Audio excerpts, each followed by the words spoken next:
나스닥은 오르고 있어요. 원화는 강해지고 있어요. 그런데 삼성전자는요, 3% 넘게 빠졌습니다. 이 세 가지가 동시에요. 벌어진 날이 있어요. 2026년 4월 9일이에요. 보통 원화가 강해지면요, 어떤 느낌이 드시나요? 우리 경제 괜찮은 거 아니야? 외국에서 돈이 들어오나 보다. 이런 생각이 자연스럽잖아요. 그런데 이날 숫자를 보면요, 원달러 환율이 하루 만에요. 1.66% 떨어졌어요. 원화가 그만큼 세진 거예요. 같은 날 코스피는요, 1.61% 하락했어요. 원화 강세 폭이랑요. 주가 하락폭이 거의 같아요. 이건 우연이라고 보기엔요? 너무 딱 맞아떨어지죠? 더 이상한 건 미국 시장이에요.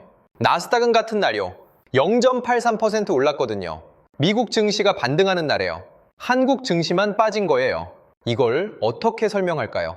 이 현상을 이해하려면요, 한국 증시의 체질을요, 먼저 알아야 해요. 한국 경제의 GDP 대비요. 수출 비중이 약 40%에서요, 45% 정도 돼요. 세계 주요국 중에서요.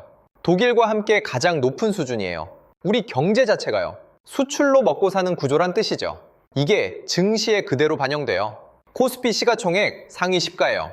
대부분이 수출 기업이에요. 반도체, 자동차, 화학이요. 주력 업종이에요. 삼성전자랑 SK하이닉스요. 두 종목만 놓고 봐도요. 코스피 전체 시총이요. 20%에서 25%를 차지해요. 두 종목이 흔들리면요, 지수 전체가 흔들리는 구조예요. 자, 이제 핵심으로 들어갈게요. 원화가 강해지면요, 수출 기업에 무슨 일이 벌어지는지요. 삼성전자를 예로 들어볼게요. 삼성전자는 반도체를 만들어서요, 전 세계에 팔아요. 매출 대부분이 달러로 들어와요. 그런데 직원 월급이요, 공장 운영비요, 이런 건 원화로 내야 하죠. 여기서 원달러 환율이요, 중요해지는 거예요. 환율이 1,400원일 때요, 1달러를 벌면요, 원화로 1,400원이에요. 그런데 원화가 강해져서요, 환율이 1,370원이 되면요, 같은 1달러를 벌어도요, 원화로는 1,370원밖에 안 돼요. 매출은 똑같은데요, 원화로 찍히는 숫자가요, 줄어드는 거예요. 비용은 그대로잖아요. 직원 월급이 줄지 않거든요. 전기료가 내려가지 않거든요. 매출은 줄고요, 비용은 그대로니까요. 영업이익이 깎여 나가는 거예요. 삼성전자의 경우요, 원달러 환율이 10원만 떨어져도요, 연간 영업이익이요, 수천억 원 감소하는 걸로요 알려져 있어요. 반도체나 디스플레이처럼요. 달러 결제 비중이 높은 산업은요, 이 민감도가 더 크죠. 4월 9일에요.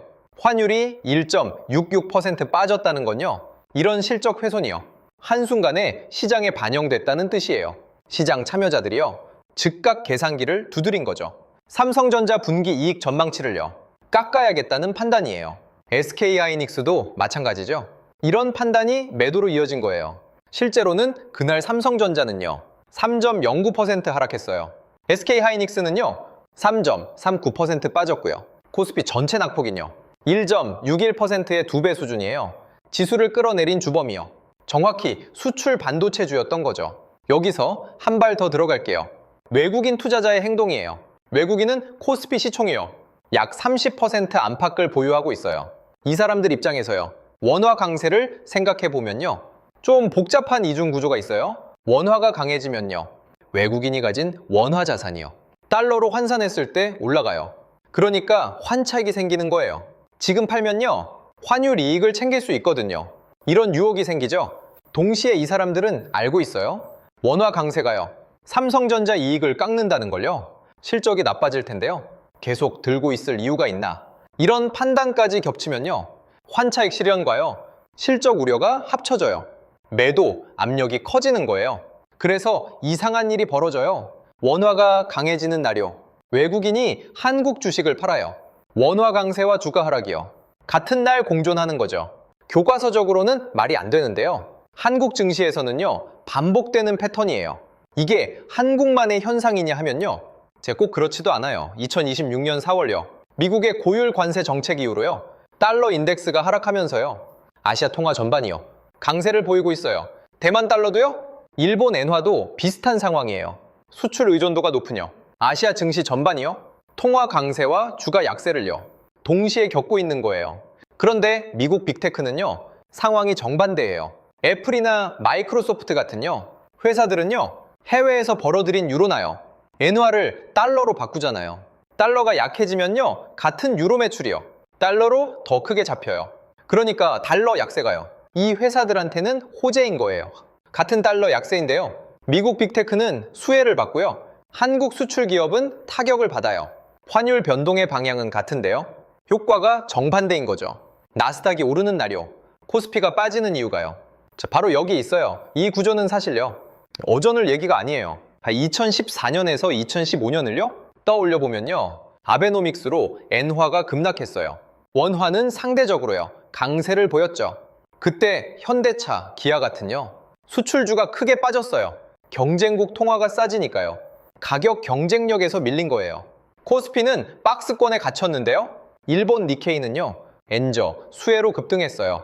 2009년 금융위기 회복기에도요, 비슷한 일이 있었어요. 원달러 환율이요, 빠르게 떨어지는 구간에서요, 코스피가 일시적으로요, 조정을 반복했거든요. 외국인이 원화 강세를 이용해서요, 환차익을 실현하면서요, 주식을 팔아치운 거예요. 지금 상황이요, 과거와 다른 점이 있다면요, 미국의 글로벌 관세 정책이라는요, 변수가 추가됐다는 거예요. 관세가 올라가면요, 수출 자체가 위축될 수 있거든요. 원화 강세로 이익이 줄어드는데요, 수출 물량까지요, 줄어들 수 있다는 우려가요. 겹친 거죠? 이중의 압박이에요. 여기서 한 가지 더 짚을게요. 왜 한국 증시는 유도교, 이런 구조에 취약한가 하는 점이에요. 한국은 2000년대 이후로요, 수출 주도 성장 모델을요, 고수해 왔어요. 반도체 잘 만들고요, 자동차 잘 만들고요, 배 잘 만들어서요, 세계 시장에서 돈을 벌었죠. 이건 분명히요, 성공한 전략이에요. 그런데 이 과정에서요, 내수 시장을 키우는 데는요, 상대적으로 소홀했어요. 미국이나 중국처럼요, 거대한 소비 시장이 있으면요, 환율이 좀 변해도요, 완충이 돼요. 내수에서 버텨주니까요. 한국은 그 완충이 약해요. 증시 전체가요, 수출 환경 변화예요.